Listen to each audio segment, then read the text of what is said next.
BRS అంటే కేవలం భారత రాష్ట్ర సమితి మాత్రమే కాదు, భారత రైతు సమితి కూడా మా కృషి, మా సంకల్పం, మా పోరాటం, మా ఆలోచన అంతా కూడా ఎప్పుడు కూడా ఈ రాష్ట్రంలో 60-65% మంది ప్రజలు ప్రత్యక్షంగా పరోక్షంగా ఆధారపడే వ్యవసాయం బాగుండాలి, వ్యవసాయదారులు బాగుండాలి, రైతు బాగుంటేనే రాష్ట్రం బాగుంటది, ఎద్దేడ్చిన వ్యవసాయం బాగుపడది అనే మాట, రైతేడ్చిన రాజ్యం బాగుండదు అనే మాట ఏదైతే పెద్దలు చెప్పినారో దానికి అనుగుణంగానే మా ఆవేదన అంతా కూడా. ఇవాళ ఎలక్షన్లు ఏమీ లేవు, ఇవాళ తక్షణం అధికారంలోకి రావడానికి ఇదేమీ రాజకీయమైన ప్రయత్నం కానే కాదు. కేవలం ఈ రాష్ట్ర ప్రభుత్వం ఏదైతే కొన్ని తప్పుడు నిర్ణయాలు, అదే మాదిరిగా కొన్ని ఇస్తానన్న హామీలు అమలు చేయకపోవడం వల్ల ఇవాళ రాష్ట్రంలో ఉండే రైతు సోదరులు ఏదైతే నిరాశతో, నిస్పృహతో, చివరికి బలవంతపు చావులకు, అంటే ఒక రకంగా చెప్పాలంటే ఇవి ప్రభుత్వ హత్యలు, వాటికి పాల్పడే ఒక దుస్థితి వచ్చిందో,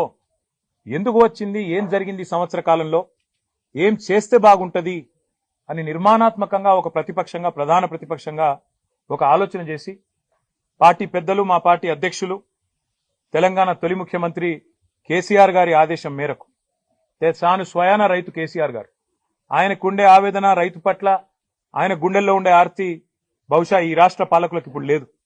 అందుకే కేసీఆర్ గారు ఆదేశిస్తే వారి ఆదేశానికి అనుగుణంగా ఈ కమిటీని ఏర్పాటు చేయడం జరిగింది. ఈ కమిటీ నిరంజన్ రెడ్డి గారి నేతృత్వంలో రాష్ట్రమంతటా కూడా విస్తృతంగా రాబోయే నెల రోజుల పాటు పర్యటిస్తుంది.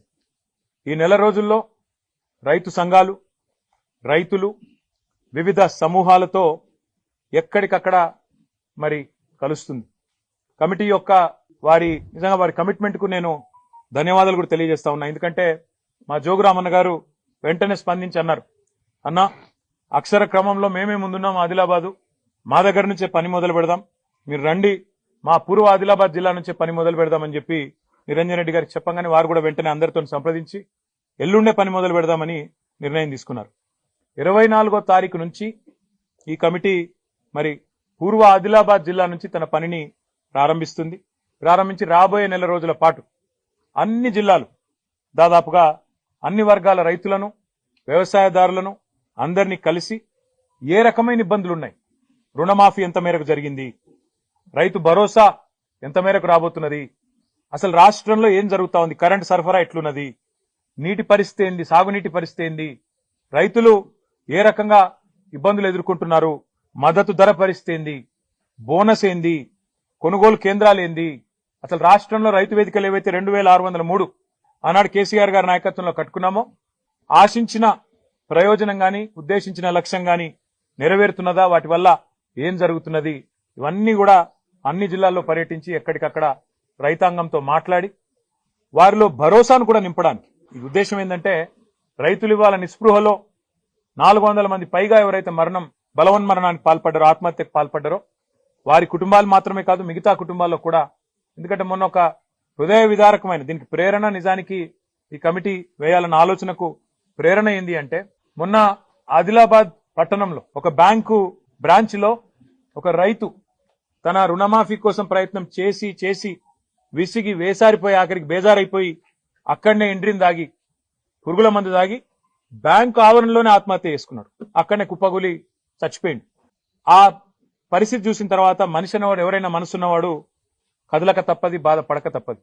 అందుకే ఈ వ్యవసాయ కమిషన్ కు, వ్యవసాయ శాఖ మంత్రి గారికి, రాష్ట్ర ప్రభుత్వానికి, ప్రధాన ప్రతిపక్షంగా అదేవిధంగా మా ప్రధాన ప్రతిపక్ష నాయకుడైన కేసీఆర్ గారికి ఒక నివేదిక అందజేసి రాష్ట్ర ప్రభుత్వాన్ని కూడా క్రియాశీలంగా, నిర్మాణాత్మకంగా ఒక మంచి ఆలోచనతో, మాకేమి రాజకీయపరమైన ఎజెండా లేదు ఇందులో, ఒక మంచి ఆలోచన, రైతాంగానికి అండగా నిలబడాలన్న ఆలోచన తప్ప వేరే లేనేలేదు.